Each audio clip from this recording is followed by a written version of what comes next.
3절부터 8절까지 교독하겠습니다. 사무엘이 죽었으므로 온 이스라엘이 그를 두고 슬피 울며 그의 고향 라마에 장사하였고 사울은 신접한 자와 박수를 그 땅에서 쫓아내었더라.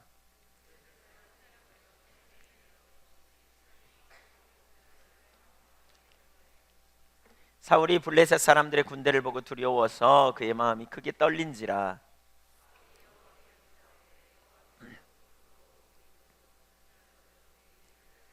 사울이 그의 신하들에게 이르되 나를 위하여 신접한 여인을 찾으라.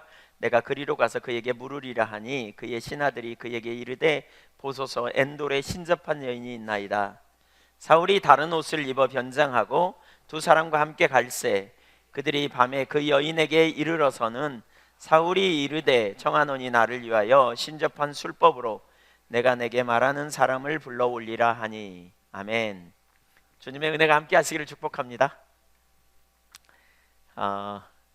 사무엘상 강의 38번째 시간입니다. 자기중심에 있지 않은가라는 제목으로 말씀 나누도록 하겠습니다. 자기중심적인 삶, 그 삶에서는 절대로 하나님을 기쁘시게 할 수 없어요. 자기중심적인 삶은요 매우 타락한 삶입니다. 아담적 본성, 아담이 타락한 이후에 자기중심적인 자리로 돌아갑니다. 이것을 로마서 6장 6절 이하에 보면 우리 옛사람이라고 표현해요. 옛사람이 예수님과 함께 십자가에 못 박혀 죽었다. 그래서 올드 셀프라는 건데요, 이 옛사람, 아담적 본성, 자기중심성을 가지고서는 하나님을 기쁘시게 할 수 없습니다. 이 특징은 네 가지로 제가 과거에 많이 설명했죠. 자기를 기쁘게 하려는 것, 자기를 과신하는 것, 자기를 변호하는 것, 그 다음에 자기 관점, 이것이 자기중심성인데요. 그러니까 이 세상에 하나님을 모르는 사람들은 자기중심적인 자리에 갑니다. 그러니까 고린도후서 5장 16절 같은 데 보면 바울 사도가 과거에 자기의 관점, 예수님을 복음을 깨닫기 전에 자기의 관점은 육체에 있었다 이렇게 표현하는데, 그걸 영어 NIV 성경은 뭐라고 번역하냐면 worldly point of view, 세상적인 관점이라고. 이렇게 세상 사람들이 일반적으로 생각하는 관점, 그것은 하나님의 관점과 거리가 먼 관점에 있다라고 이렇게 말하고 있어요. 세상적으로, 세상 사람들이 보편적으로 생각하는 관점에 있었다 이렇게 표현하죠. 그래서 하나님을 모르는 사람, 예수님을 만나지 못한 사람은 세상적인 관점에 있어요. 자기중심에 있단 말이에요. 그러나 문제는 하나님을 안다 할지라도 자기중심으로 돌아가면 하나님을 기쁘시게 할 수 없을 뿐더러 하나님을 대적하게 됩니다. 우리가 지금 오늘 본문에서 읽고 있는 사울의 이야기, 사울의 이야기를 가만히 살펴보면 철저히 사울은 자기중심적인 삶을 살았던 사람입니다. 그러니까 오늘 본문은 특별히 자기중심적인 삶이 얼마나 문제인가, 얼마나 하나님을 대적할 수 있는가 하는 것을 보여주는 장면이에요. 그러니까 사울의 모습을 보면 신앙의 모습이 없었던 사람이 아니에요. 나름대로 신앙적인 모습을 가지고 있어요. 나름대로 신앙적인 그러한 행태를 잘 띠고 있어요. 근데 그럼에도 불구하고 하나님의 뜻을 찾으려고 하다가 정작 명백한 하나님의 뜻을 거역하는 죄를 범하게 돼요. 오늘 본문의 내용을 좀 살펴보면 우선 블레셋이 침공했습니다. 블레셋은 이스라엘의 전통적인 대적이었고요. 블레셋의 군대가 침공하자 사울이 매우 두려워합니다. 그리고 하나님의 도움을 받고자 나가지만 하나님께서 침묵하십니다. 4절, 5절, 6절을 읽어보겠습니다. 블레셋 사람들이 모여 수넴에 이르러 진침해 사울이 온 이스라엘을 모아 길보아에 진쳤더니 사울이 블레셋 사람들의 군대를 보고 두려워서 그의 마음이 크게 떨린지라. 사울이 여호와께 묻자오되 여호와께서 꿈으로도 우림으로도 선지자로도 그에게 대답하지 아니하심으로. 사실 자기중심적인 자리에 사울은 오랫동안 있었어요. 하나님께서 반복적으로 사울에게 돌이키라 그러셨거든요. 너 그 자리에서 돌이켜야 돼 이렇게 반복적으로 말씀하셨지만 사울이 돌이키지를 못해요. 그러니까 하나님께서 그가 어려움을 당할 때 침묵하십니다. 잠언 1장에 보면 성경의 여러 부분에서 이런 부분을 경고하시거든요. 근데 잠언 1장에 보면 이렇게 말해요. 1장 23절 나의 책망을 듣고 돌이키라. 보라 내가 나의 영을 너희에게 부어주며 내 말을 너희에게 보이리라. 내가 불렀으나 너희가 듣기 싫어하였고 내가 손을 폈으나 돌아보는 자가 없었고 도리어 나의 모든 교훈을 멸시하며 나의 책망을 받지 아니하였은즉 너희가 재앙을 만날 때 내가 웃을 것이며 너희에게 두려움이 임할 때 내가 비웃으리라. 너희의 두려움이 광풍같이 임하겠고 너희의 재앙이 폭풍같이 이르겠고 너희에게 근심과 슬픔이 말이니 그때 너희가 나를 부르리라. 그러나 그래도 내가 대답하지 아니하겠고 부지런히 나를 찾으리라. 그래도 나를 만나지 못하리니. 자기 중심에 있으면 하나님께 돌이키라고 계속 말씀하시거든요. 근데 그럼에도 불구하고 못 돌이켰어요. 그랬더니 하나님께서 저에게 강력하게 표현하는 거예요. 돌이키지 않으면 내가 침묵할 거야? 그리고는 실제로 돌이키지 않으니까 하나님께서 침묵하시면서 더 이상 말씀하지 않으세요. 이러한 경험을 이제 지금 사울이 하고 있는 겁니다. 사울에게 자기 중심에 있어서 반응하지 못하니까 침묵하십니다. 그러자 그는 오히려 자신이 하나님의 뜻을 따라 핍박했던 점쟁이를 찾아가요. 신접한 여인, 곧 점쟁이를 찾아갑니다. 점쟁이를 찾는 것은 하나님의 뜻이 아니거든요. 그럼에도 불구하고 점쟁이를 찾아가요. 28장 7절 이하를 보겠습니다. 사울이 그의 신하들에게 이르되 나를 위하여 신접한 여인을 찾으라. 내가 그리로 가서 그에게 물으리라 하니 그의 신하들이 그에게 이르되 보소서 엔돌에 신접한 여인이 있나이다. 사울이 다른 옷을 입어 변장하고 두 사람과 함께 갈새 그들이 밤에 그 여인에게 이르러서는 사울이 이르되 청하노니 나를 위하여 신접한 술법으로 내가 내게 말하는 사람을 불러 올리라 하니 여인이 그에게 이르되 네가 사울이 행한 일 곧 그가 신접한 자와 박수를 이 땅에서 멸절시켰음을 아나니 네가 어찌하여 내 생명에 올무를 놓아 나를 죽게 하려느냐 하는지라. 사울인 줄 모르고요, 그 여인이 사울이 신접한 여인을 찾아갔더니 그 여인이 그러는 거예요. 사울이 행한 일, 신접한 자와 박수를 이 땅에서 멸절시켰음을 알지 않냐? 그런데 왜 네가 나한테 그 일을 시켜갖고 나를 죽게 하려고 하느냐? 이렇게 말하는 거예요. 그러니까 이 여인이 쫓겨날까 봐 두려워하고 있는 거죠. 근데 사울이 변장해서 가니까 사울인 줄 모르고 그렇게 말한 거예요. 그러니까 사울은 한때 뭘 알았느냐면 신접한 여인, 점쟁이 이것이 그러니까 하나님의 사람들이 이들과 같이 해서는 안 된다는 걸 알았어요. 어떻게 알았냐면 성경에 나와 있거든요. 신명기 18장 9절에 보면 이렇게 말합니다. 내 하나님 여호와께서 내게 주시는 땅에 들어가거든 너는 그 민족들의 가증한 행위를 본받지 말 것이니 그의 아들이나 딸을 불 가운데 지나게 하는 자나 점쟁이나 길흉을 말하는 자나 요술하는 자나 무당이나 진언자나 신접자나 박수나 좋은 자를 너희 가운데 용납하지 말라. 이런 일을 행하는 모든 자를 여호와께서 가증히 여기시나니 이런 가증한 일로 말미암아 내 하나님 여호와께서 그들을 내 앞에서 쫓아내시느니라. 너는 내 하나님 여호와 앞에서 완전하라. 내가 쫓아낼 이 민족들은 길흉을 말하는 자나 점쟁이의 말을 듣거니와 내게는 내 하나님 여호와께서 이런 일을 용납하지 아니하시느니라. 하나님 점쟁이를 어떻게 해요? 쫓아내라는 거예요. 심지어 신접한 자, 점쟁이 돌로 쳐 죽이라 이런 표현도 있거든요. 그러니까 절대로 함께 할 수 없다는 거예요. 근데 사울은요 점쟁이를 그래서 처음에는 쫓아냈어요. 몰아냈어요. 그런데 몰아내다가 나중엔 점쟁이를 찾아갔어요. 어떻게 그럴 수 있겠는가? 사울이 믿음이 없었던 사람, 사울은 정말 하나님 모르는 사람이었구나, 우리가 이렇게 생각할 수 있어요. 여러분 같으면 점쟁이 찾아가시겠어요? 없으시겠죠? 안 하시겠죠?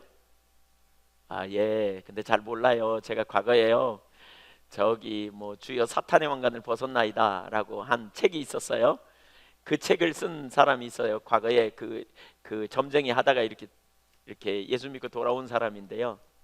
그 사람이 간증한다 그래가지고 나주 저기 무슨 다시에 있는 기도원에 제가 과거에 섬기던 죽전교회 성도님들 거기 우상숭배 많이 하기에 그분들 모시고 한번 가봤어요.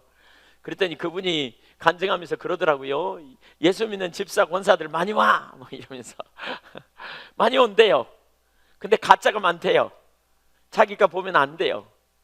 예, 진짜 예수의 영이 있는 사람은 금방 보면 안 돼요.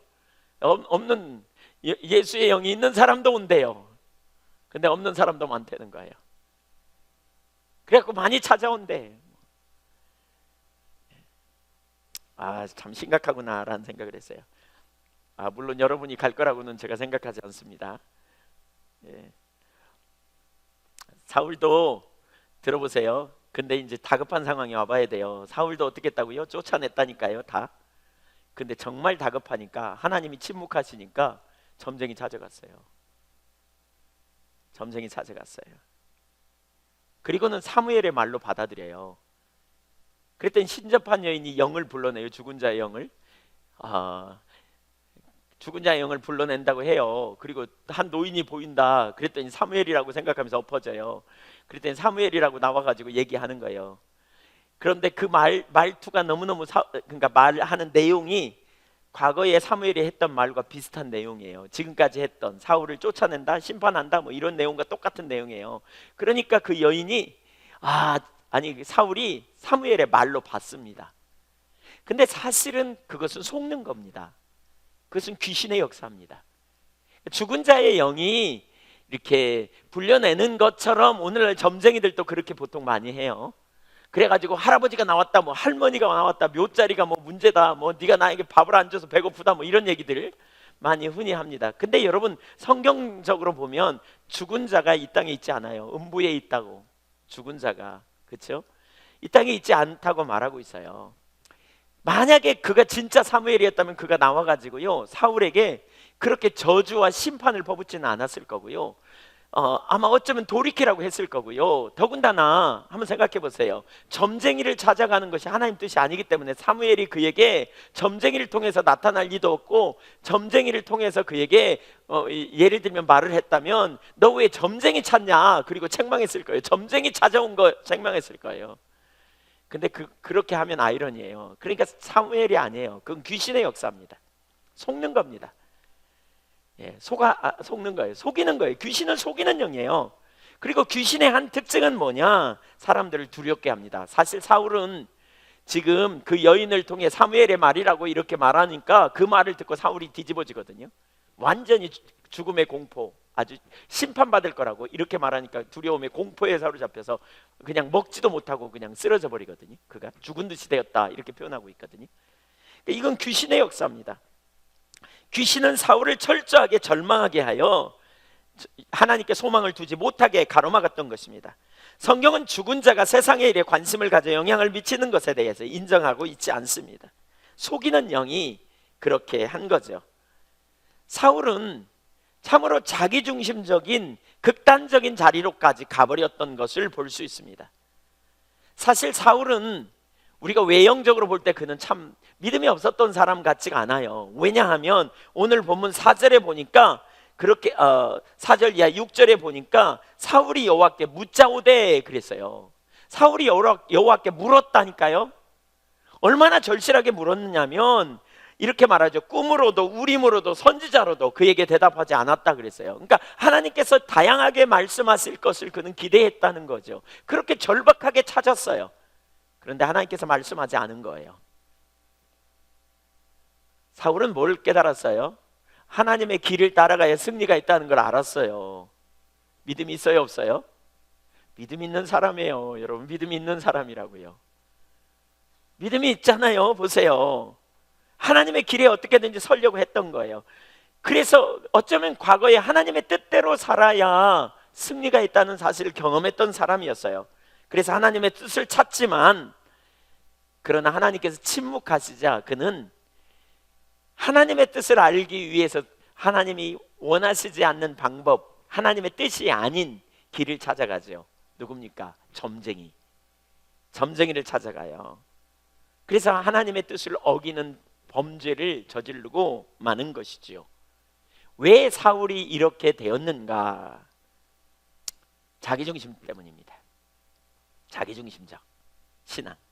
그러니까 오늘 설교를 통해서 자기중심적인 신앙이 뭔지를 좀 더 이해했으면 좋겠습니다. 첫째, 두 가지를 살펴보려고 하는데, 첫째, 자기중심에서는 하나님의 뜻을 알 수가 없습니다. 입을 다물고 있으면 좀 그러시니까 한번 따라 사실래요? 자기중심에서는 하나님의 뜻을 알지 못한다.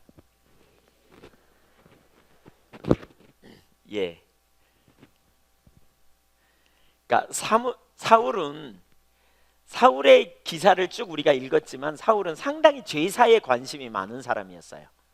그러니까 사무엘상 13장에서도 블레셋 군대가 쳐들어올 때 사울이 전쟁을 하려고 군사들을 모았는데 사무엘이 7일 동안 기다리라 그럽니다.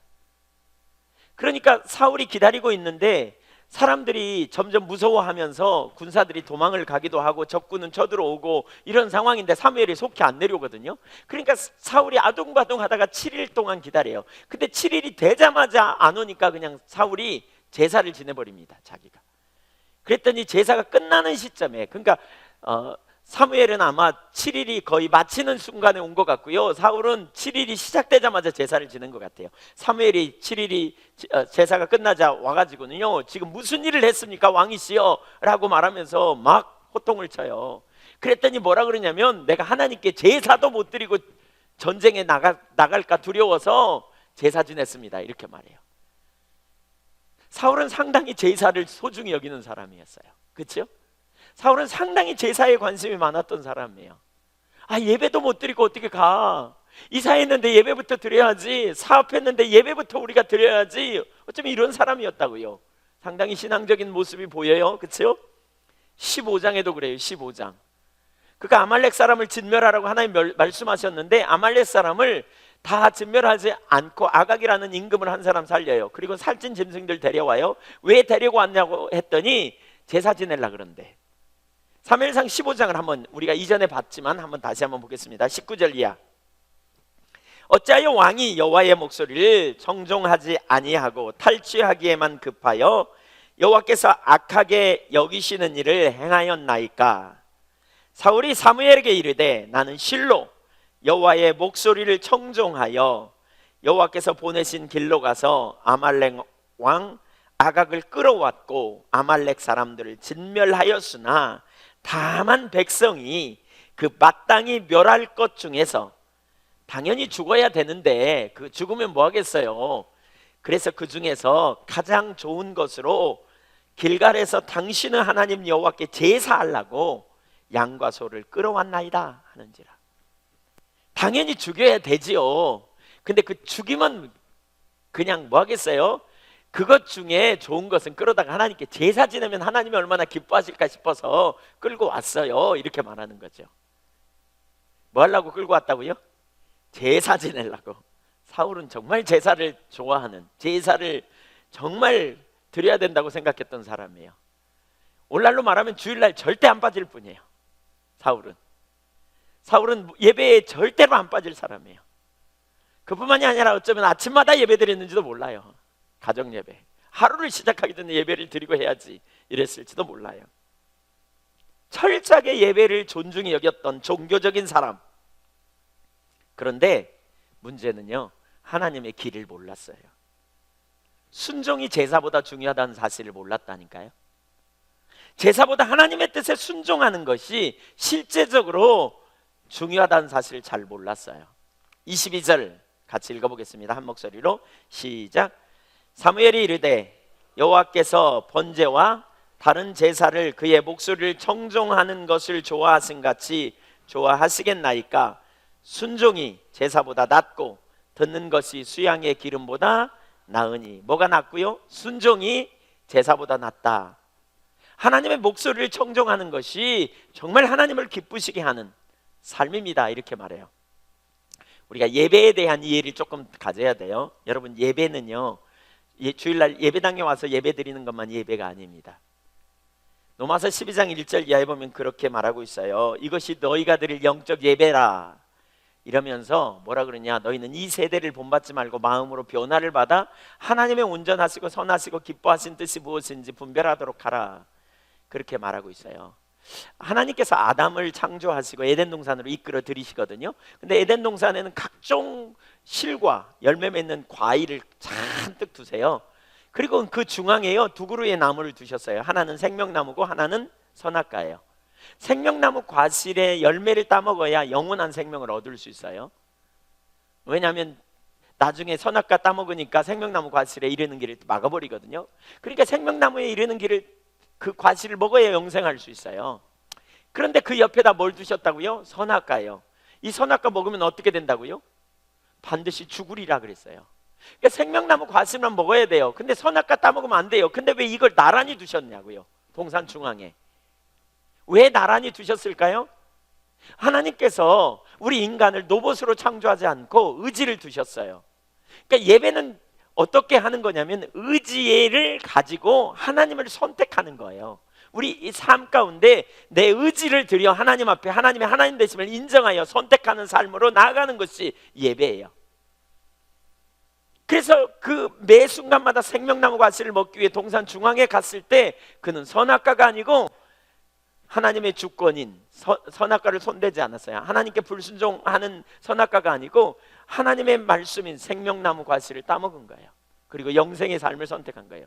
여러분, 이건 아주 중요한 도식입니다. 우리가 하나님을 예배하고 하나님을 선택하는 거예요. 인생에서 하나님이 주권자이며 하나님이 우리의 통치자이며 하나님이 우리의 왕이심을 인정하여 하나님이 기뻐하시는 뜻을 선택해 가는 것, 일상의 삶에서 그렇게 선택해 가는 것, 이것이 우리의 삶의 예배라고요. 그리고 그 예배를 그렇게 우리가 일상의 삶에서 드리는 가운데 주일날 교회에 와서 모여서 하나님을 높이고 송축하고 찬양하는 것, 이것이 우리의 예배예요. 그렇게 드릴 때 우리의 예배가 훨씬 더 깊어지는 예배가 된다고요. 입술로는 하나님 사랑한다고 말하면서 예배가 소중하다고 말하면서 삶 가운데 제 갈 길로 가는 건 온전한 예배라고 말할 수 없다는 거예요. 지금 그걸 지적하는 거예요. 제사보다 순종이 중요하다는 거예요. 아, 제사는 안 중요하냐? 그게 아니에요. 제사도 중요하지만 순종이 중요하다. 이 두 가지는 뗄래야 뗄 수 없는 거다, 이렇게 말해요. 사무엘상 15장 23절을 보겠습니다. 같이 한번 읽죠. 그러니까 아까 순종이 제사보다 낫다 그랬잖아요. 그리고 23절을 같이 읽어보죠. 시작. 이는 거역하는 것은 점치는 죄와 같고 완고한 것은 사신 우상에게 절하는 죄와 같음이라. 왕이 여호와의 말씀을 버렸으므로 여호와께서도 왕을 버려 왕이 되지 못하게. 이 구절을 잘 보세요. 뭐라고요? 거역하는 것은 뭐와 같고? 아니, 사무엘상 15장에서 벌써 오늘 본문의 28장의 내용을 예측한 것 같아. 그렇잖아요? 당신이 거역한 건 점치는 우상, 점쟁이 찾아가는 것과 똑같은 죄를 범하는 겁니다, 이렇게 지금 말하고 있어요. 여러분, 우리가 여기 기억해야 될 아주 중요한 사실이 있습니다. 자기중심성에 머물러 있으면요, 결국은 우리가 점쟁이 찾아가는 죄를 범하는 것과 같은 이런 극단적인 행동의 자리까지도 얼마든지 갈 수 있다는 거예요. 그 말이 무슨 말인가를 제가 설명하겠는데요, 자기중심적인 자리에 우리가 머물러 있으면 그러한 신앙의 형태를 가지면 우리가 이게 잘못된 신앙이거든요. 그 상태로 가면 극단적인 순간에 우리는 점쟁이를 찾아갈 수도 있다는 거예요. 이게 무슨 얘기냐?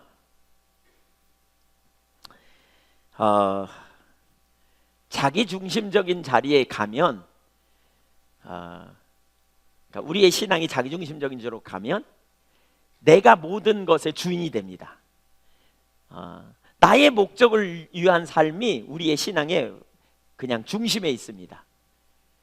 그러니까 우리는 하나님 중심에 있어야 돼요. 그러니까 참 신앙을 잠깐 언급하면, 참 신앙은 뭐냐? 하나님이 죄인된 나를 먼저 사랑하셨어요. 그리고 나를 위해 당신의 독생자를 십자가에 아끼지 않고 내놓으셔서 우리를 구원해 내셨어요. 그러면서 뭐라 그래요? 너도 나를 사랑하라 그래요. 우리가 마음을 다하고 성품을 다하여 하나님을 사랑하는 이 친밀한 교제 가운데 있기를 원하세요. 인격적 관계 가운데 있기를 원하세요. 그리고 그 관계 가운데서 우리의 신앙생활이 돼야 되는데, 반대로 우리가 일반적으로 보면 어떻게 되냐면 자기 중심에 있어요. 그러니까 내가 잘 되기 위해서, 내 문제 해결하기 위해서, 내 먹거리 위해서, 나의 영혼의 구원의 문제는 그냥 좀 차치하고라도, 그러니까 세상에서 잘 되고 잘 먹고 잘 살고, 여기에 우리의 유일한 목적이 있는 거예요. 그래서 내 유익, 내 명예, 내 건강, 내 육체의 질병 해결, 내가 장수하고 내 자녀들이 잘 사는 이런 목적을 딱 가지고요, 그 다음에 뭐냐? 하나님께 도움을 얻으러 가는 거예요. 하나님을 찾아요. 하나님께 도움을 얻기 위해 가요. 하나님 도와주세요. 하나님 제 문제 해결해 주세요. 이렇게 나아가면서 뭘로 가냐? 뭘 가지고 가냐? 정성을 가지고 가요. 그 정성의 형태 중에 하나가 뭐냐면 제사예요. 예배라고요. 헌금이에요. 어떤 의식이에요. 일정한 어떤 의식과 규칙과 정성을 보여가지고 하나님을 약간 좀 세상적인 표현으로 말하면, 한마디로 말하면 하나님을 얼르고 달래서 하나님께서 내 정성을 보시고 감동 먹어가지고 내가 소원하는 바, 내가 비는 바, 내 인생의 목적, 내 유익, 내 명예, 내가 세상에서 잘 되는 거, 이것을 얻기 위해 하나님 앞에 나가는 거예요. 도와달라고.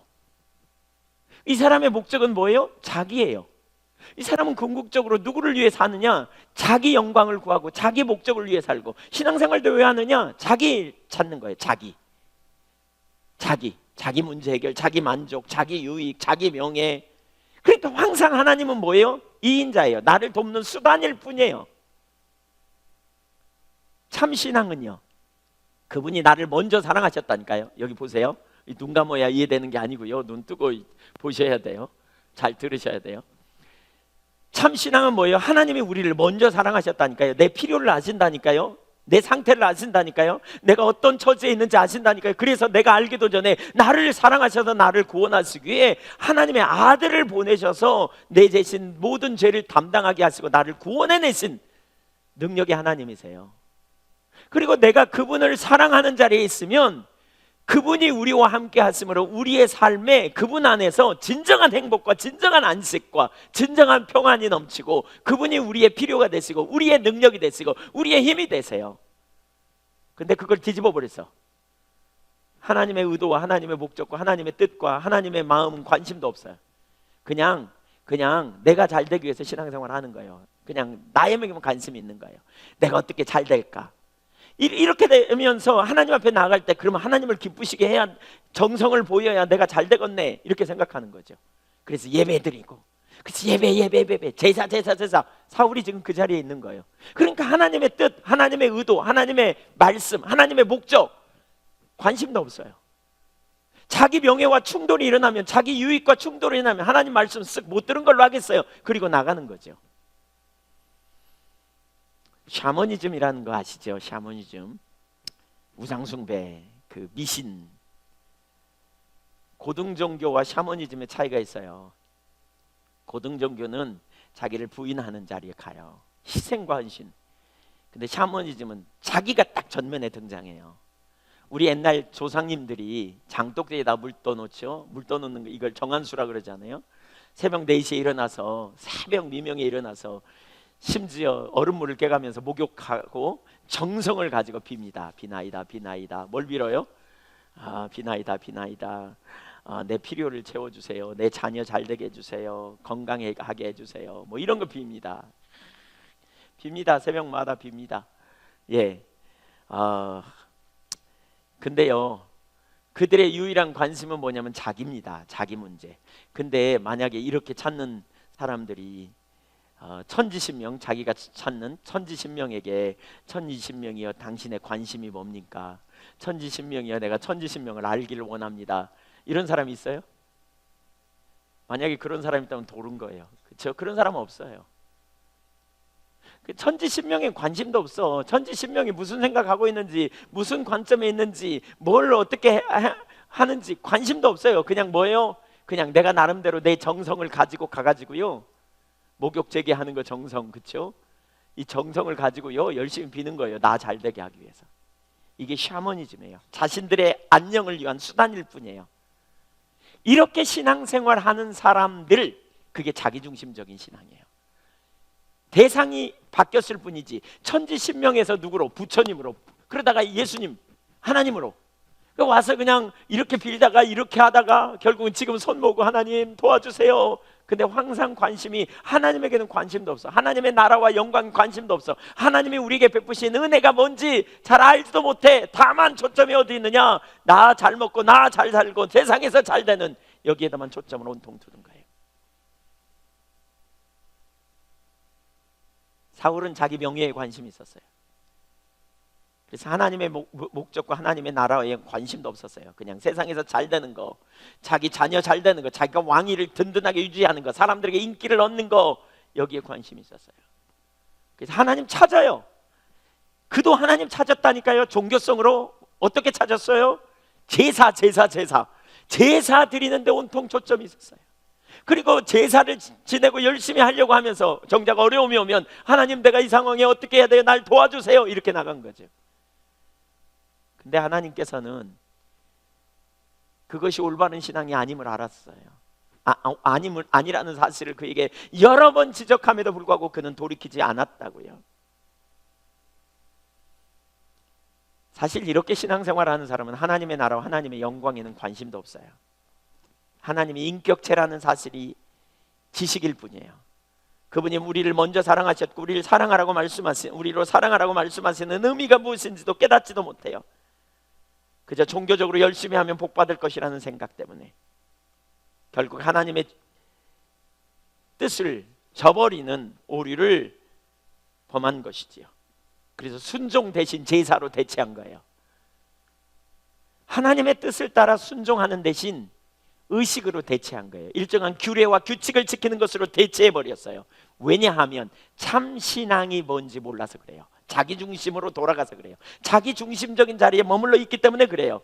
그러나 하나님은 인격적 친밀한 교제를 원하세요. 사랑의 관계성, 이걸 잘 보여주는 구절이 있어요. 신명기 30장 19절 20절을 읽어보겠습니다. 신명기 30장 19절 20절. 하나님은 인격체세요. 물론 이 구절에서만 다 알 수 없지만 이 구절을 보면 좀 알 수 있어요. 같이 한번 읽죠. 여기 앞에 나옵니다. 시작. 내가 오늘 하늘과 땅을 불러 너에게 증거를 삼노라. 내가 생명과 사망과 복과 저주를 내 앞에 두었은즉 너와 내 자손이 살기 위하여 생명을 택하고, 20절, 내 하나님 여호와를 사랑하고 그의 말씀을 청종하며 또 그를 의지하라. 그는 내 생명이시요 내 장수이시니 여호와께서 내 조상 아브라함과 이삭과 야곱에게 주리라고 맹세하신 땅에 내가 거주하리라. 이 부분 잘 보세요. 잘 보세요.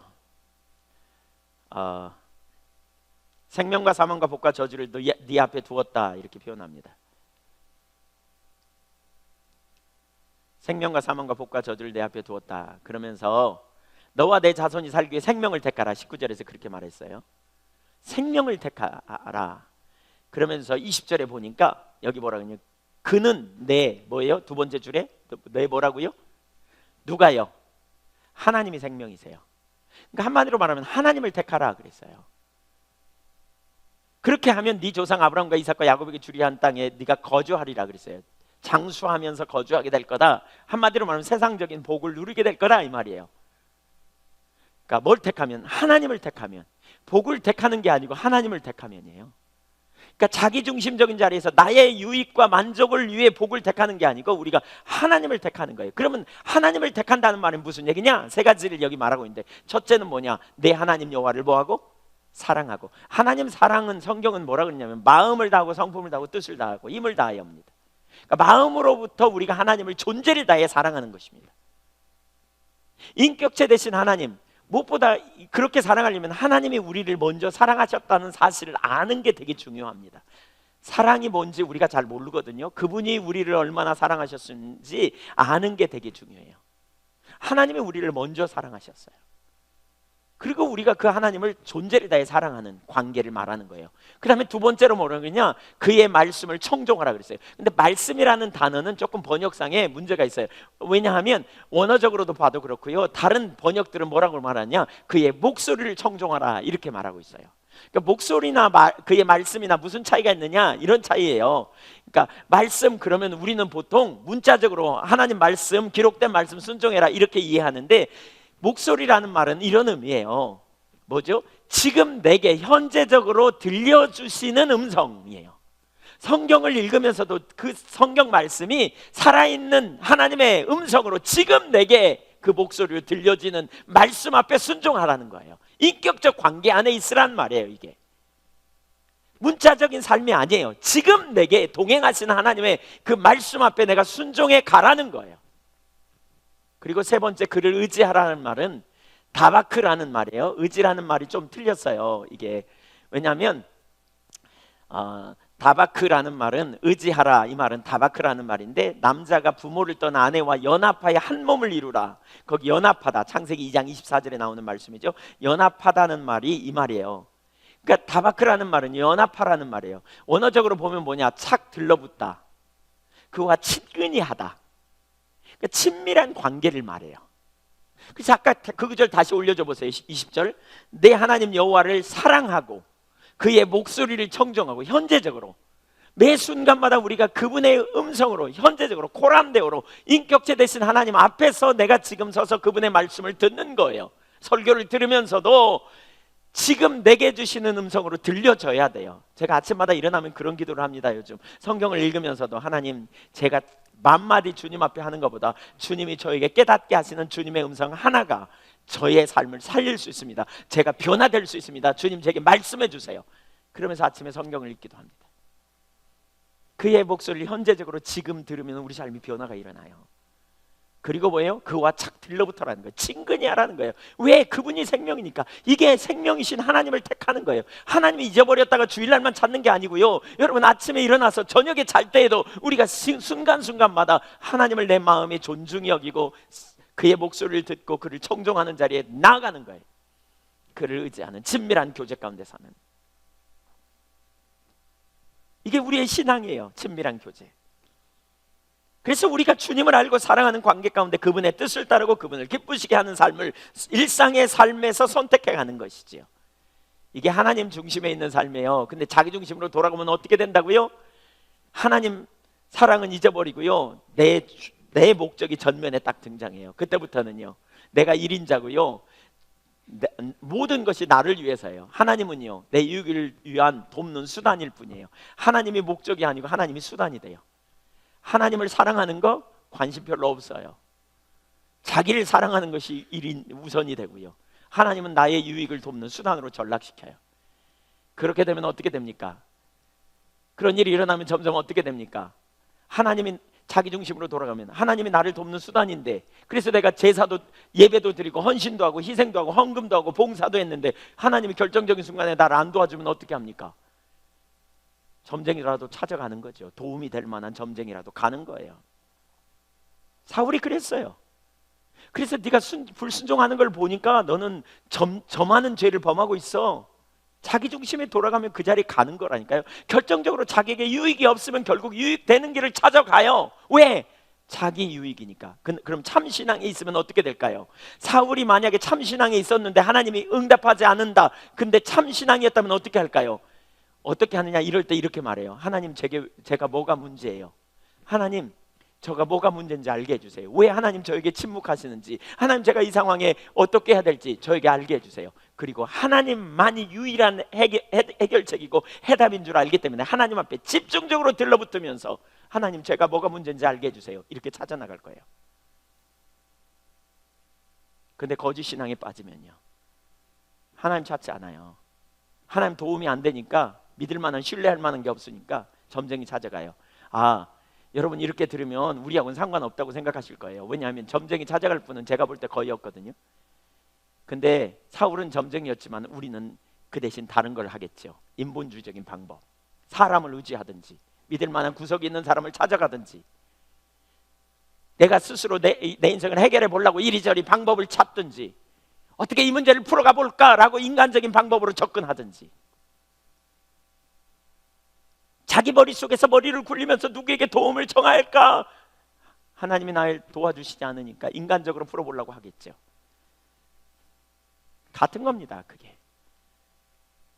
그래서 무수히 하나님 없는 삶을 사는 거죠. 상관없이. 참 신앙에 있으면, 하나님의 임재가 거쳤다면, 하나님의 능력이 상실됐다면, 하나님의 은혜가 지금 거쳐 있다면 뭐가 문제냐고 우리가 하나님 앞에 들러붙을 거라니까요. 씨름할 거라니까요. 찾을 거라니까요. 하나님 알게 해주세요. 하나님 이대로 내버려 두지 마세요. 하나님 앞에 대면하고 찾아요. 그리고 그렇게 찾을 때 하나님께서 깨닫게 해주시겠죠. 아, 내가 이게 문제였구나. 그래, 이것이 바로 나의 문제였어. 그리고 전환하겠죠. 돌이키겠죠. 그래서 돌파해 가는 거예요. 이런 사람은 어떻게 돼요? 하나님을 경험하게 돼요. 하나님을 새롭게 깨닫게 돼요. 발견하게 돼요. 아, 결국 하나님이 능력이구나. 아, 하나님이 나에게 이번에 이런 부분을 깨닫게 하셔서 내 삶을 돌이키게 하셨어. 내가 뭐가 문제인지 알게 되었어. 그래, 이렇게 하나님을 경험한 사람은 하나님 떠나지 않아요. 저는 많은 사람이, 제가 주일학교 아이들이나 중고등부 아이들에게, 청년들도 마찬가지고요, 신앙생활 한 지 얼마 안 된 분들에게 속히 하나님을 경험하게 해드리면 참 좋겠다. 그게 하나님을 만나는 거잖아요. 지식으로만 아는 게 아니고 인격적인 주님을 만나는, 하나님을 경험하는 거죠. 내가 스스로 노력했지만 내 힘으로 안 되는 문제를 가지고 하나님 앞에 찾고 구하고 갈망하면서 뭐가 문제인지 찾을 때 하나님께서 내 모습을 보게 하시고, 거기서 돌이킬 때 하나님께서 새로운 은혜를 부으시고 새로운 깨달음을 주시고 전환되는 자리로 우리가 나아갈 수 있겠죠.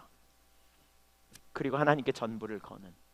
그러나 자기중심적인 자리에 있으면 절대로 그렇게 안 됩니다. 다른 길을 찾습니다. 인간을 의지합니다. 사람을 의지합니다. 사람의 방법을 찾습니다. 스스로 문제를 풀어가려고 합니다. 여러분, 자기중심으로 나아가면 나타나는 주된 특징 중에 하나가 뭐예요? 자기가 자기 하나님 노릇하려고 하는 거 아니에요? 자기가 자기 인생을 책임지려고 해요. 그러니까 하나님, 내 중심에 있어서 하나님께 도움을 받으려고 했지만 도움 없으니까요, 그 다음에 하나님 잊어버리고요, 인간적인 방법으로 내 스스로 해결책을 찾으려고 나아갑니다. 그래서 더 꼬이게 되죠. 더 눌리게 되는 자리로 갈 수밖에 없는 거죠.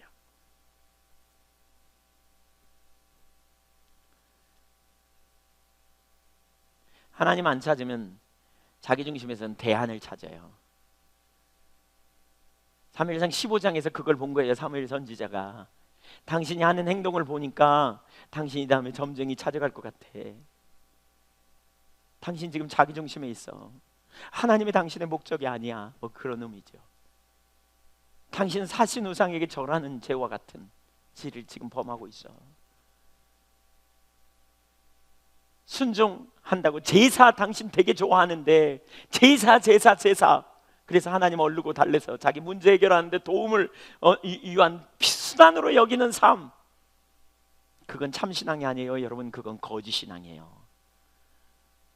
그런 자리에 있으면 결정적인 순간에 점쟁이 찾아갈 수도 있다니까요. 왜 우리가 주님의 능력을 경험하지 못한 줄 아십니까? 왜 우리가 하나님의 역사를 경험하지 못합니까?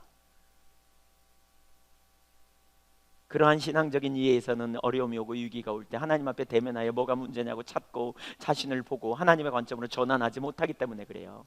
그러니까 빚어지는 일도 안 되는 거죠. 하나님께서만이 우리에게 유일한 해답인 것을, 결론이 나와야 우리가 결국 그 자리에 서잖아요. 여러분이 지금 그 자리에 있다면 돌이키세요. 혹시 거짓 신앙에 있다면 하나님 앞에 내가 잘못됐다고 고백하세요. 어디로 가야 그게 되어져요? 하나님이 여러분을 먼저 사랑하셨음, 여러분의 죄, 그 죄로부터 여러분을 건지시기 위해 그 독생자가 십자가에 달려 죽으셔서 물과 피를 쏟으실, 우리의 모든 죄를 담당하신 그 사랑을 여러분이 기억하세요. 그리고 여러분도 하나님을 사랑하는 자리로 설 수 있기를 축복합니다. 아멘. 두 번째, 자기를 기쁘게 하는 것이 내려지지 않은 채 하나님을 기쁘시게 할 수 없습니다. 15장 24절을 한번 보겠습니다. 사울이 왜 그런 짓을 했는가 여기 또 볼 수 있는데요, 같이 읽습니다. 한 목소리로 시작. 사울이 사무엘에게 이르되 내가 범죄하였나이다. 내가 여호와의 명령과 당신의 말씀을 어긴 것은 내가 백성을 두려워하여 그들의 말을 청종하였음이니이다. 오늘 설교는 아주 중요합니다. 제가 보니까 중간에 몇몇 분이 안다고 생각해서 나가시는 것 같기도 하고, 무슨 사정이 있어서 나가셨는지 모르겠지만 하여튼 그런 분이, 아니 화장실 갔다 오신 분도 있고 죽천교회 간다고 가신 분도 있고 그런지 알아요. 근데 오늘 설교 안 들은 분은 꼭 들으셔야 돼요. 특별히 중간에 나간 분들 잘 전해주세요. 꼭 들으라고. 그러니까 사울이 하나님의 말씀에 불순종한 진짜 이유가 뭔지 여기 나와요. 뭐라고요? 내가 백성을 뭐하여? 두려워하여 그들의 말을 청종했다 그래요. 저는 그 본문을 보면서 그런 생각이 들더라고요. 아니 그가 왕인데 왜 백성을 두려워했지? 왕인데 그 당시에 절대 권력 아니야? 근데 어쩌면 사울은요 원래 베냐민 지파 출신이에요. 베냐민 지파는 사사기 19장 20장 보면 그 베냐민 지파는 동족 상잔의 비극이 일어나가지고 베냐민 지파가 다 죽거든요. 600명만 남아요. 그러니까 베냐민 지파는 아주 소수만 남게 돼요. 그 내용은 나중에 관심 있으면 사사기 19장 20장 읽어보세요. 그래서 소수만 남게 돼요. 그래가지고 입지가 사실 약해요. 기반이 약해요. 정치적인 기반이. 그럼에도 불구하고 하나님이 그를 왕으로 세우셨잖아요. 그러니까 그가 이 순간에 왕으로 자신을 왕으로 세우신 하나님을 봐야 되는데 하나님을 보지 않고 사람을 봐요. 그는 권위를 가진 왕을 하나님이 세우셨음에도 불구하고 백성들에게 잘 보여야 된다는 생각 때문에 백성들이 자기가 그것을 못하게 하면 자기를 인정해 주지 않을까 봐 그냥 그렇게 했던 거죠.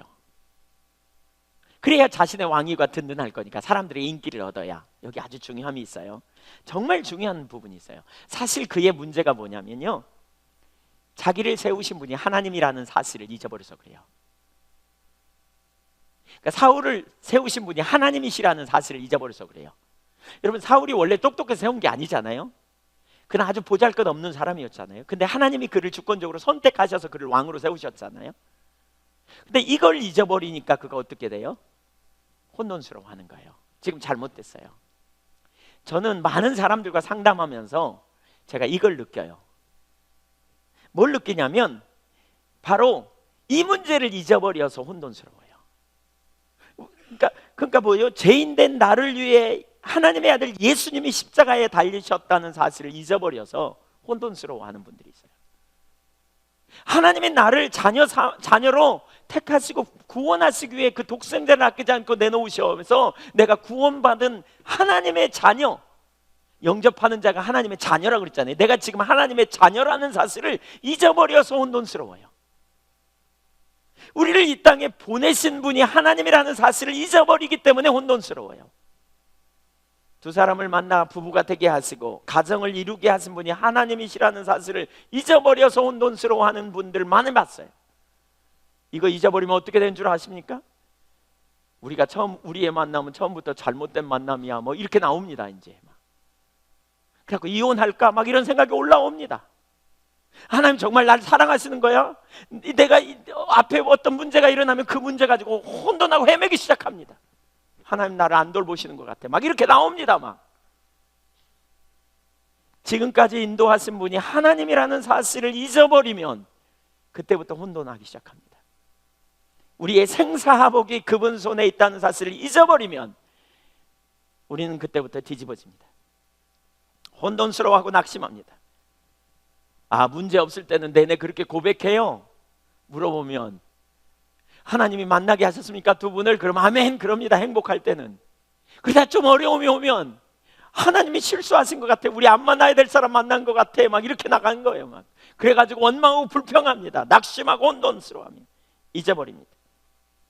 어려움이 예상되면요 이런 사실을 다 잊어버립니다.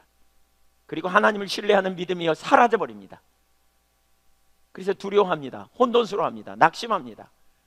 그리고는 스스로 자기가 자기 하나님 노릇해서 자기가 어떻게 미래에 먹고 살까 이런 걸 스스로 연구하기 시작합니다. 벌어지지도 않았어요. 닥칠 일이 별로 이루어질 가능성이 별로도 없어요. 가능성도 별로 없어요. 그런데 하나님이 잊어버리면 금방 인본주의적인 방법으로 우리는 생각이 돌아가기 시작합니다. 스스로. 그래서 인본주의적인 방법을 막 연구하기 시작합니다. 막 찾아내기 시작합니다. 한때는 그런 고백을 해요. 하나님이 우리를 먹이시고 입히시고 돌봐주셨어요. 하나님의 은혜로 살아왔어요. 그랬다가 조금 어려움이 예상되면요 내내 그런 은혜를 과거에 경험했다고 말해놓고는 조금 어려움이 예상되면요 인본주의적인 방법으로 일단 자기 중심에 돌아가가지고 낙심하고 혼돈하고 코 빠져가지고 그냥 헤매다가 결국은 뭐합니까? 안돼 인본주의적인 온갖 부정적인 상상을 해대면서 나름대로 결론을 내리고 나갑니다. 그게 진리인 것처럼. 완전히 속는 거죠. 결정적인 문제가 뭐냐면 하나님이 잊어버려서 그래요. 내가 믿는 하나님이 어떤 분인지, 나를 사랑하신 하나님이 어떤 분인지. 여러분, 하나님 놓치면 다 놓칩니다. 우리가 이걸 절대로 잊어서는 안 됩니다. 이걸 잊어버린다는 것은 곧 바꿔 말하면 자기중심으로 돌아갔다는 말입니다. 자기중심으로 돌아가면 하나님을 잊어버려서 자기가 언제나 자기 하나님 노릇하려고 합니다. 자기가 자기를 세우려고 하고 자기를 기쁘게 하려고 하고 자기의 미래를 자기가 보장하고 만들려고 하고 하나님을 의지하기보다 자기가 자기를 스스로 변호하고 자기 억울함을 스스로 풀어보려고 열심히 활동해야 됩니다. 하나님께 맡긴다고 말하기 맡기기보다는 하나님 맡기고 의지할 때 놀라운 승리가 있는데 그렇게 하지 않습니다. 사울이 지금 그 자리에 있습니다. 여러분이 그 자리에 있다면, 여러분이 그런 모습이라면 여러분 자기중심에 가 있는 겁니다. 그 자기중심에서는 절대로 하나님을 기쁘시게 할 수 없습니다. 불가능합니다. 여러분이 혼돈스럽고 여러분이 낙심되는 이유가 무엇인지를 보셔야 합니다. 하나님 잊어버려서 그렇지 않은지. 사울이 그랬습니다. 스스로를 세우려고 했습니다. 백성들의 눈치를 보다가 하나님의 말씀에 순종하지 못하게 되었습니다. 그는 길을 잃었습니다. 그래서 헤매기 시작했습니다. 자기를 세우신 분이 하나님이라는 사실을 놓치게 되니까 기회가 있었지만 그는 돌이키지 못합니다. 그걸 놓치면 우리는 제갈 길로 갑니다. 그래서 사울은 인본주의를 택합니다. 결국 다윗을 죽이려고 몰아가는 것도 그는 하나님을 놓쳐버려서 그렇습니다. 여러분, 하나님 잊어버리면 우리는 인본주의로 순식간에 갑니다. 그리고 여러 가지 스스로 처방을 만들어내고 스스로 결론을 내리고 스스로 생각하기를, 자기는 소망이 없다고 생각하며 결론을 내립니다. 여러분, 하나님을 잊어버리면, 우리를 구원하신 분이 하나님이시여 우리를 이 땅에 보내신 분이 하나님이심을 잊어버리면 어떻게 합니까? 빨리 죽으면 좋겠다, 생명을 빨리 죽었으면 좋겠다, 이런 생각만 맨날 사로잡힙니다. 하나님 잊어버려서 그래요. 나를 보내신 분도, 나를 세우신 분도, 나를 이 땅에 두신 분도, 나를 현 상황에 두신 분도 하나님이심을 우리가 안다면 그 상황 속에 코 빠지고 낙심하고 좌절하지 않을 건데, 자기중심으로 돌아가면 안 보여요. 그게 여러분이 그 자리에 있다면 정말 하나님의 외통하고 돌이켜야 합니다. 시간만 적당히 때우라고 주님이 우리를 이 땅에 두시지 않았습니다. 우리를 두신 목적이 무엇인가, 의도가 무엇인지 우리는 분명히 깨달아야 합니다. 결국 사울은 돌이키지 않았습니다. 그러니까 점점 눈이 가리워집니다. 여러분, 돌이키지 않으면 점점 눈이 가리워집니다. 점점 하나님의 길을 안 보이게 됩니다. 결국 절대로 가서는 안 될 점쟁이까지 찾아갔습니다. 그는 하나님을 정말 극단적으로 대적하는, 이스라엘 왕으로 기름 부음 받은 왕으로 세움 받았지만 결국 하나님을 극단적으로 대적하는 심각한 죄를 범하고 말았던 것입니다. 그렇게 되면 하나님의 길을 알지 못해요. 하나님을 기쁘시게 하는 삶이 불가능해요. 여러분, 우리가 자기 중심에 있으면 하나님을 기쁘시게 하는 삶이 불가능해요. 신약시대 베드로에게도 이런 모습을 볼 수 있어요. 가이사랴 빌립보에서 예수님께서, 마태복음 16장에 나오죠. 너희는 나를 누구라 하느냐라고 물었을 때 베드로가 주는 그리스도이시여 살아계신 하나님의 아들입니다. 기가 막히게 대답을 합니다. 그러자 예수님이 그러십니다. 너 바요나 시몬아, 복이 있도다. 이를 너에게 알게 하는 혈육이 아니라 하늘에 계신 내 아버지가 너에게 알게 하였다. 그러면서 칭찬합니다. 베드로가 얼마나 마음이 으쓱했을까요? 하나님이 깨닫게 하신, 은혜로 알게 하셨는데 칭찬을 들으면 왠지 내가 기분이 좋아졌잖아요. 내가 이런 사람이야. 사실 자기가 그런 사람이 아니고 하나님이 은혜로 그에게 하셨기 때문에 자랑할 건 없지만, 그 뒤에 예수님께서 십자가에 못 박히심으로 하나님의 인류를 구원하실 계획에 대하여 이렇게 말씀하시거든요. 비로소 말씀하셨다. 처음으로 말씀하셨어요. 마태복음에 십자가에 달려 죽으심으로 인류를 구원한다. 인류를 구원할 하나님의 계획 속에 내가 있다, 이런 걸 드러내요. 그러자 베드로가 예수님을 막아섭니다. 마태복음 16장 22절을 보겠습니다. 베드로가 예수를 붙들고 항변하여 이르되, 영어 NIV 성경에는 리북이라는 단어를 써요. 꾸짖었대요. 베드로가 예수님을 꾸짖었어, 강하게. 참, 마음이 높아지면 우리가 이렇게 될 수 있습니다. 주여 그리 마옵소서, 이 일이 결코 주에게 미치지 아니하리이다. 예수께서 이리 돌이키시며 베드로에게 이르시되, 사탄아 내 뒤로 물러나라. 얼마나 강력해요. 너는 나를 넘어지게 하는 자로다. 예수님을 넘어지게 했대요. 넘어지게, 하나님의 일을 하지 못하도록 가로막는 자, 그게 사탄이에요. 그러면서 그 이유가 뭐냐? 네가 하나님의 일을 생각지 아니하고 도리어 사람의 일을 생각한다. 한마디로 하면 그 순간 베드로가 자기 중심으로 돌아가 버렸다는 거예요. 그래서 인간적인 의리로 그렇게 했다는 거예요. 인간적인 의리로 보면 선생님이 십자가에 달려 죽는다 그러는데 그렇게 하십시오 할 사람이 없잖아요, 그렇죠? 그러니까 인간적인 의리로 보면 그 말이 너무너무 맞지만 그게 사람의 생각이기 때문에 결국 안 된다는 거죠. 하나님의 길을 깨닫지 못해요. 여러분, 우리의 생각과 하나님의 생각이 다름을 염두에 둬야 돼요. 그래서 예수님께서 마태복음 16장 24절에 이렇게 말해요. 같이 읽어볼까요? 시작. 이에 예수께서 제자들에게 이르시되, 누구든지 나를 따라오려거든 자기를 부인하고 자기 십자가를 지고 나를 따를 것이니라. 누구든지 제 목숨을 구원하고자 하면 잃을 것이요 누구든지 나를 위하여 제 목숨을 잃으면 찾으리라. 우리 신앙이 뭔지를 보여줍니다. 우리 신앙은요, 보통 세상에서는 자기를 위해서 신앙생활 하잖아요. 종교생활 하잖아요. 신을 찾잖아요. 근데 그게 참 신앙이 아니라는 거예요. 우리는 어떻게 해요? 나를 사랑하신 주님을 알고 우리가 나를 위해 사는 게 아니고 하나님의 영광을 위해 살되, 내 목숨을 나를 부인하고 하나님의 영광을 위해 살면 얻게 될 거라는 거예요. 얻게 될 거라는 거예요.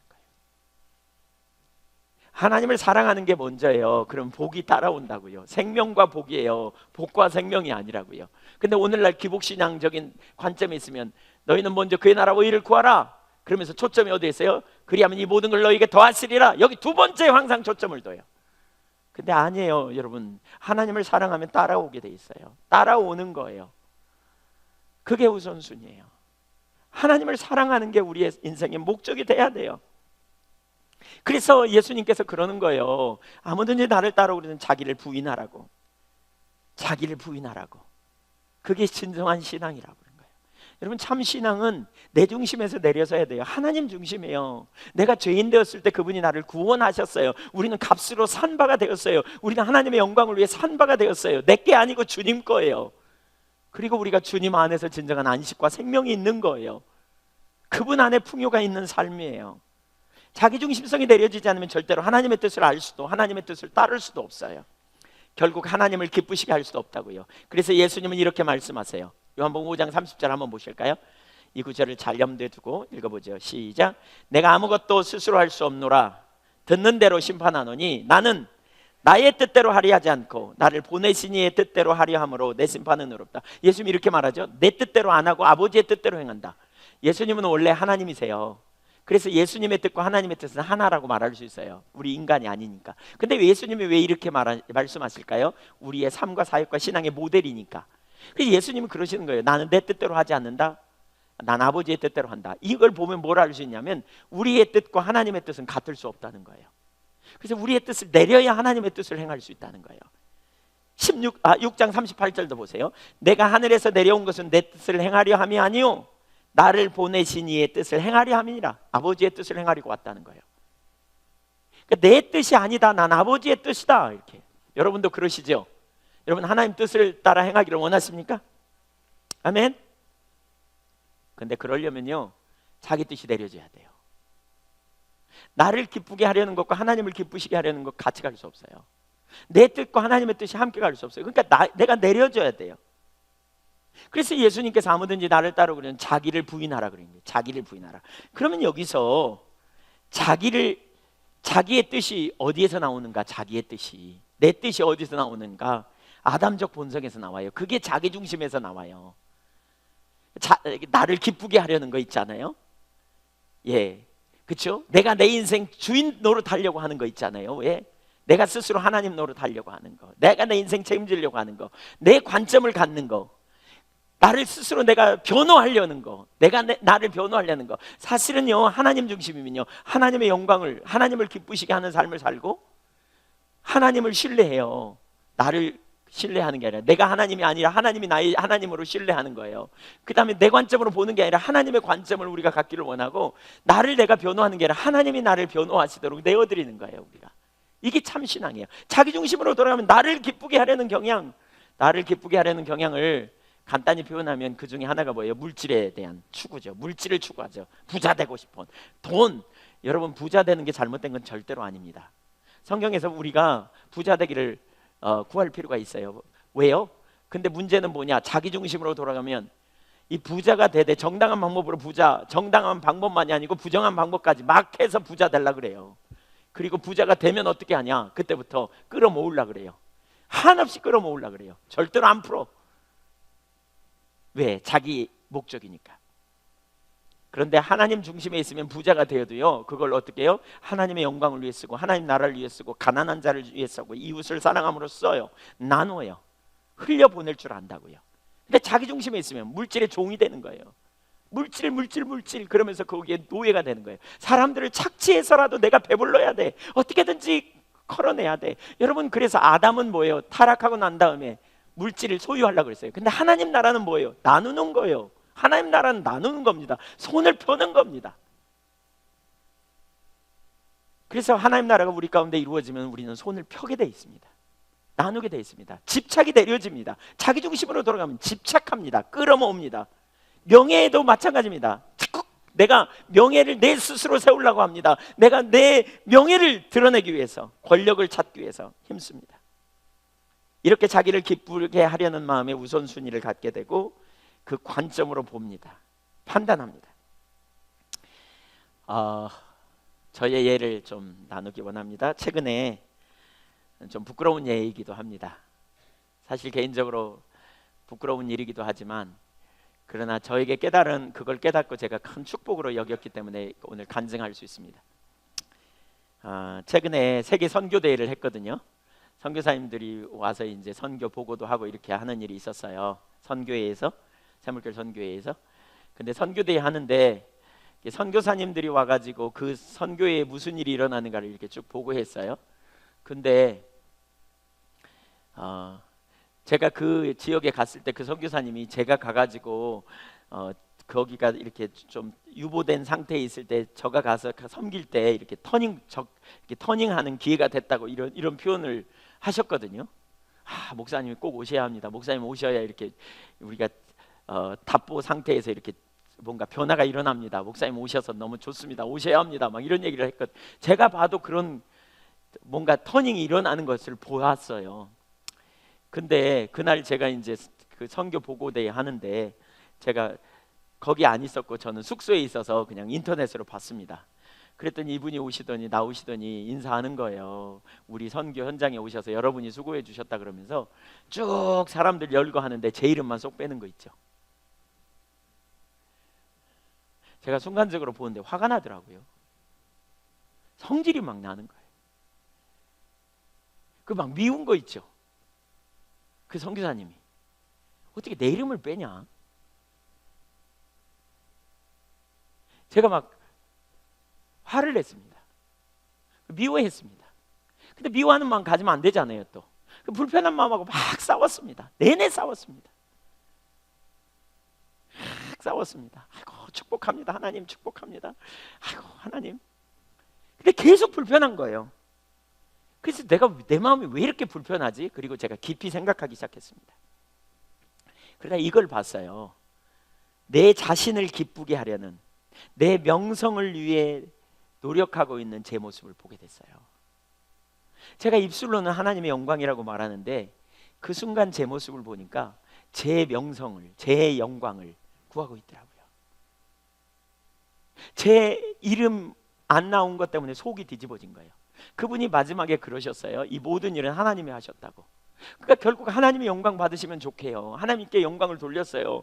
제가 만약 그분이 하나님께 영광 안 돌린 것 때문에 속상했다면 얼마나 좋았을까. 근데 알고 봤더니 저의 이름 빼먹었다고, 이름 석자 빼먹었다고 속이 뒤집어진 거예요. 제가 주의 종으로서 이 땅에서 하나님의 영광을 위해 살겠다고 헌신하고 입술로 수도 없이 하나님의 나라가 임하기를 원한다고 선포하고 하나님의 뜻이 이루어지기를 원한다고 선포했는데 제 이름 안 드러났다고 너무너무 속이 뒤집어지고 화가 난. 제가 그 모습을 깊이 살펴보면서 그분을 용서하려고 했지만 용서가 안 됐어요. 잘 안 됐어요. 화가 안 가라앉았어요. 여러분 중에 그런 분이 있을 거예요. 어떤 일을 하려고 하는데 화가 안 가라앉아, 용서가 안 돼. 여러분 중심 깊이 살펴보세요. 뭐가 있는지. 제 뿌리 속에요, 저를 기쁘게 하려는 열망이 있더라고요. 나를 기쁘게 하려는 열망 가운데 있었어요. 더 놀라웠던 것은요, 제가 그 상황을 가만히 묵상해 보면서 뭘 깨달았냐면, 제가 그 이전에도 어디에서 집회 와달라 그러고 혹은 어디에서 뭐 저에게 무슨 일을 결정하려고 할 때 제가 하나님의 뜻의 우선순위로 결정한 게 아니고요, 이렇게 하면 내 명성에 도움이 돼? 이렇게 하면 내가 섬기는, 제가 예한교회 담임 목사로서 예한교회가 성장하면 뭐죠? 왜 목회자가 성공 여부를 교회 사이즈로 따지잖아요. 그러니까 예한교회가 커지면 제 명예와도 관련이 있다고 생각되니까 예한교회에 무슨 도움이 돼? 이거 가지고 판단하고 있더라고요. 그렇게 결정을 했어요. 제가 거기까지 생각하니까 정말 죽겠더라고요. 교회의 중요한 일을 결정할 때도 하나님의 뜻이 무엇인가를 찾기보다는 제가 그 자기중심적인 자리에 가면 그 순간에 적어도 제 명성과 제 어떤 야망을 이루는 데 도움이 되는가에 따라서 하나님의 뜻인가 아닌가는 상관도 없이 결정했을 것 같더라고요. 이 다음에 주님 나라 갔을 때, 주님 내가 주님 일을 하다가 왔습니다, 주님 나라를 구하다 왔습니다. 그러면 주님께서 아니다, 너는 네 나라 네 왕국 구하느라고 너는 내 백성들을 이용해서, 내 백성들이 드린 헌금을 이용해서, 또는 내가 너에게 준 은혜를 이용해서 네 열심 네 배 채우다 왔다, 이럴 것 같더라고요. 제가 여기까지 깨달아지니까 제가 사울과 이만큼도 진배가 없는 상황이더라고요. 다를 바 없는. 그날 죽을 것 같았습니다. 그 밤에 제가 거의 잠을 못 잤습니다. 정말 잠을 못 잤습니다. 하나님 앞에서. 그리고 회개하기 시작했습니다. 하나님, 이게 접니다. 하나님, 이게 제 모습입니다. 제가 너무너무 자기중심적인, 나를 기쁘게 하는 자리에 서서 하나님의 영광을 가로막고 있었습니다. 하나님, 저를 용서해 주세요. 그 다음날 모든 일정을 취소하고 제가 먼저 내려왔습니다. 차 속에서 오면서 너무너무 애통해서 하나님 은혜를 구했습니다. 하나님, 저를 긍휼히 여겨달라고, 나를 이대로 내버려 두지 말라고. 그 순간엔 지구멍에라도 들어가고 싶었어요. 누가 그 모습을 알까봐 정말 두려웠어요. 근데 그렇게 하나님께 은혜를 구하고 돌이킬 때 하나님께서 저에게 은혜를 부으시고 깨닫게 되니까 이런 마음이 주어지더라고요. 아, 내가 이걸 깨달은 게, 이 순간에 이걸 깨달은 것이 얼마나 내 인생의 축복인가. 내가 만약에 지금 못 깨달았다면 교회가 더 성장하고 더 제가 나머지 사역을 감당할 때 얼마나 내 왕국을 세우려고 혈안이 되었었을까. 하나님과 상관없는 삶을 살았을까.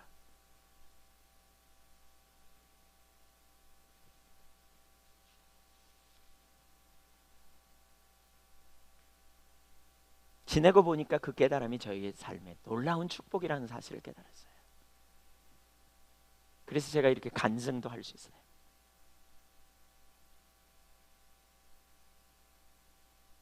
여러분, 하나님이 우리를 빚어가세요.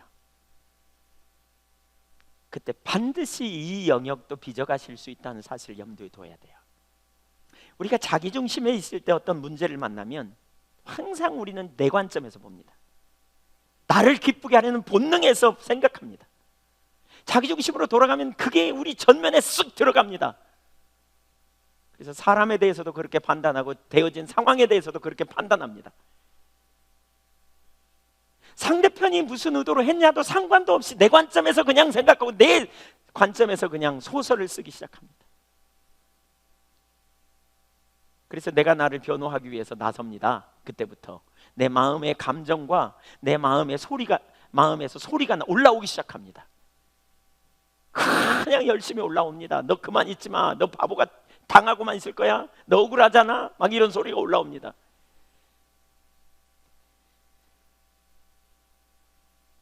여러분, 어떤 문제를 만날 때 여러분 억울하세요? 혹시 지금 여러분 누군가가 용서가 잘 안 되세요? 혹시 여러분을 기쁘게 하려는 뿌리 속에 있지 않은지 살펴보십시오. 깊이 억울한 감정이 여러분에게 끌어오르면 끌어올릴수록 여러분 상대편을 용서하겠다고 마음으로 막 생각하고 그걸 선택하려고만 하지 말고 왜 내가 그렇게 지금 반응하고 있는지를 살펴보십시오. 그 뿌리를 한번 살펴보십시오. 뭐가 있는지. 여러분이 억울하기 때문에 막 말을 쏟아내고 싶은, 누군가를 붙잡고라도 하소연하고 싶은 생각이 든다면 그 이전에 여러분 마음 안에 있는 깊은 뿌리를 한번 살펴보십시오. 뭐가 있는지.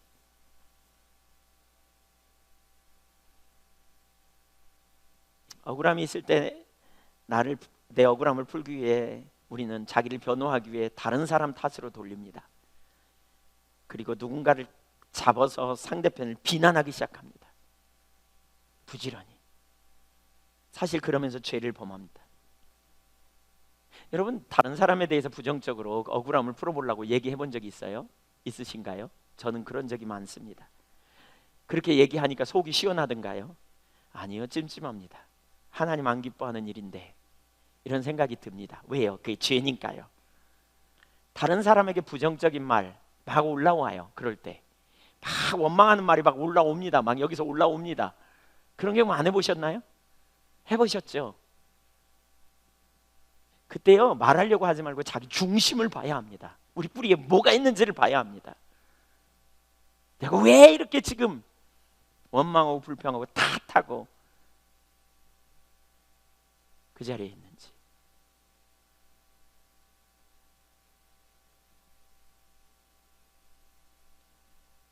그런 말은 하지도 듣지도 말아야 합니다. 사실 하나님의 관점에서 볼 때 우리 모두는 다 죄인이고 은혜가 필요했고 그 은혜로 구원받은 자입니다.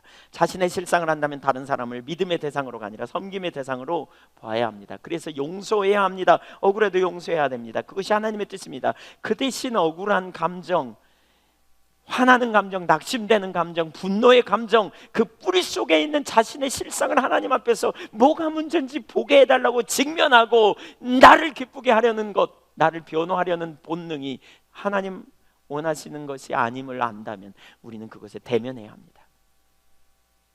여러분께 여쭤보길 원합니다. 정말 하나님 사랑하세요, 여러분? 하나님 나라가 여러분 안에 이루어지기를 원하십니까? 여러분을 통해서 하나님 나라가 넓혀지기를 원하십니까? 하나님, 예수님처럼 하나님을 기쁘시게 하는 삶이 되기를 원하십니까? 예, 근데 그러려면요 자기를 포기해야 합니다. 예수님처럼 자기를 부인해야 합니다. 예수님은 빌립보서 2장 5절 이하에서 말하는 것처럼 자기를 비워 종의 형체를 가져 죽기까지 복종하셔요. 자기를 비워야 하나님의 말씀에 순종이 돼요. 하나님을 기쁘시게 할 수 있어요. 자기를 안 비우면 불가능해요.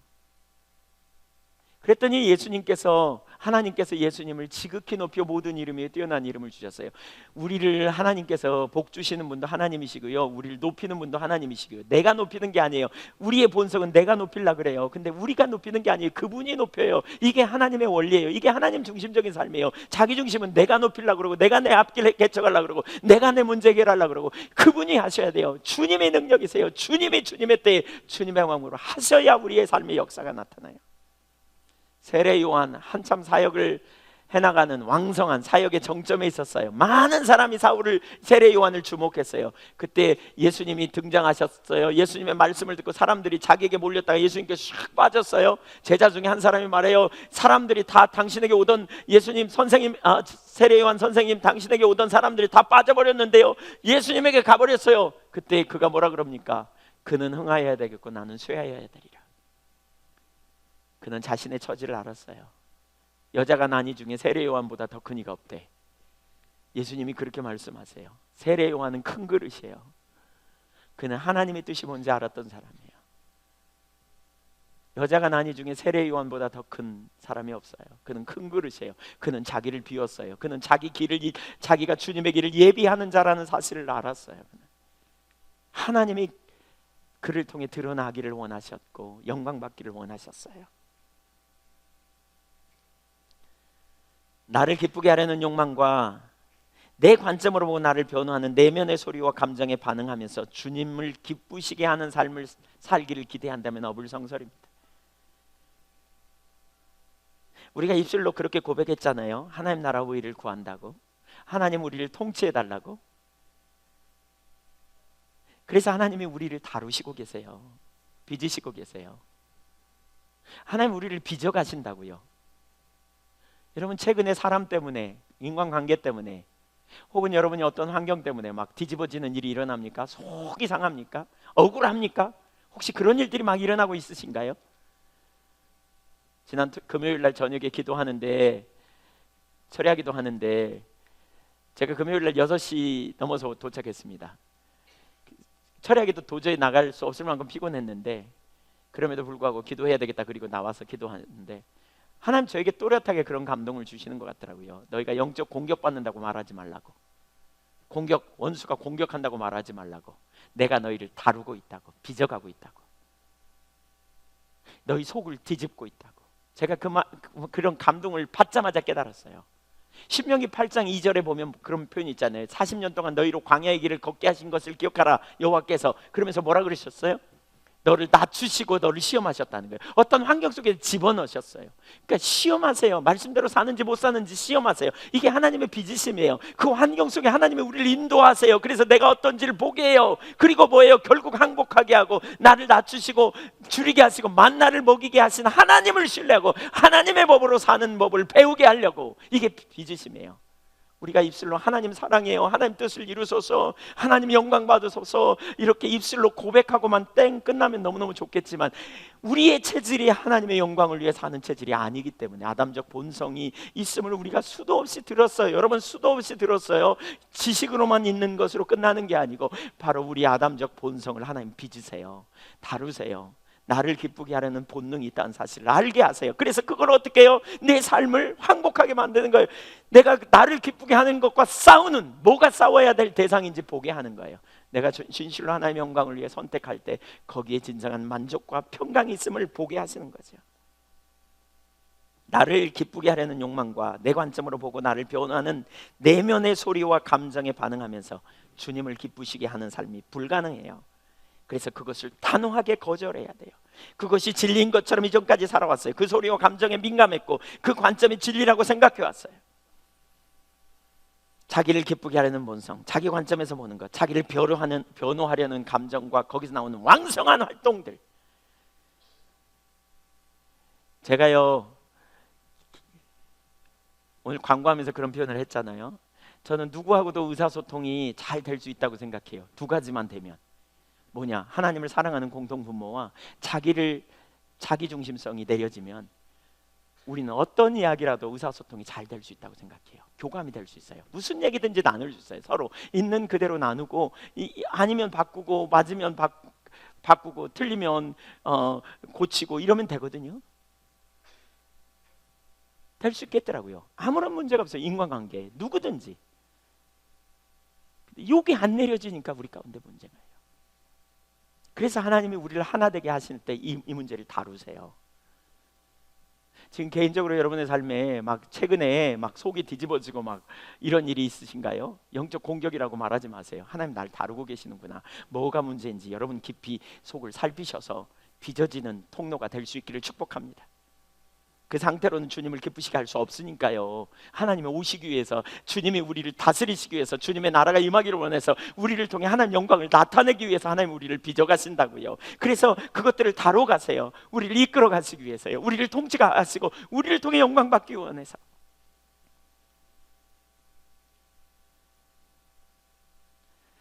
실제로 이론이 아니라 실제로 적용하며 살라고.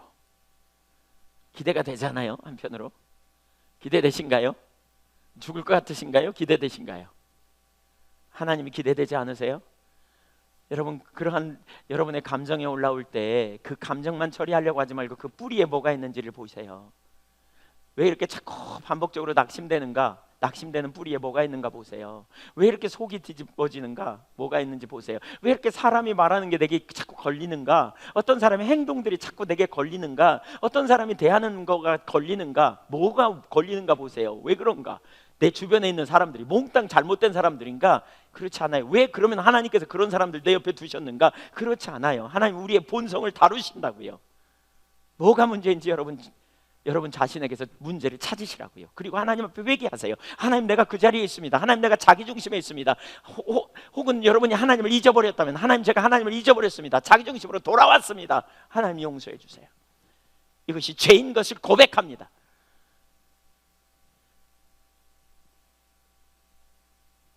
제가 지난번에 그런 경험하고 난 다음에 그 선교사님 용서하려고 막 그랬다가요, 그게 깨달으니까 용서할 것도 없더라고요. 제가 이미 그 선교지에 갔다 왔습니다. 그 이후에 마음속에 이만큼도 불편한 마음이 없어요. 그렇게 되니까 다른 사람들은 모여서 서로 막 이름 부르면서 잘했다 그래도요, 제 이름 안 불러줘도요, 저는 아무렇지도 않더라고요. 왜냐하면 혼자 가서 제가 주님하고 둘이 기도하면서 하나님 잘하셨습니다. 하나님 정말 홀로 영광 받으십시오. 하나님만 영광 받으시면 족합니다. 제가 이렇게 하나님께 박수 쳤습니다. 잘 모르지만 제 느낌에 하나님도 그래 너 수고했다, 나도 네 수고를 안다 그러시는 것 같아요. 그냥 왜 성경에 보면 이런 찬양에 보면 이런 찬양 있잖아요. 우리 서로 받은 그 기쁨은 알 사람이 없도다. 이 기쁨을 아무도 알 수 없습니다. 그러나 주님과 나와의 깊은 기쁨이 그 안에 넘치는 거죠. 싸우십시오. 분투하십시오. 우리가 싸울 대상은 우리 형제나 우리의 대상 이웃이 아닙니다. 우리 아담적 옛 본성, 그는 이미 죽었습니다. 하나님이 우리에게 드러내실 때마다 우리는 그것을 이미 죽은 것으로 받아들이고, 나는 그거 싫다고. 제가 하나님 앞에 그렇게 기도했어요. 하나님, 제가 이 삶은 하나님 기뻐하는 삶이 될 수 없잖아요. 하나님, 저 이 삶 싫어요. 하나님, 제가 이렇게 사는 거 싫습니다.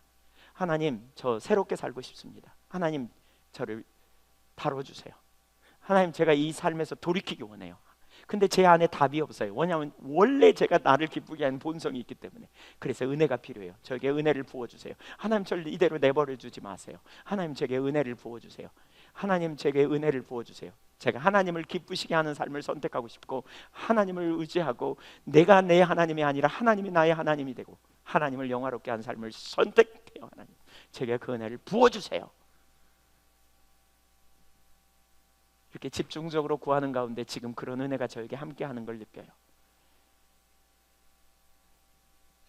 순간순간. 여러분, 그 자리로 서보시지 않겠어요? 그렇게 되기를 원하십니까? 제자가 되기 원한다면 그 자리에 우리가 가야 합니다. 이것을 인식하고 철저하게 회개하고 돌이키십시다. 하나님 영광을 위해 기도하겠습니다.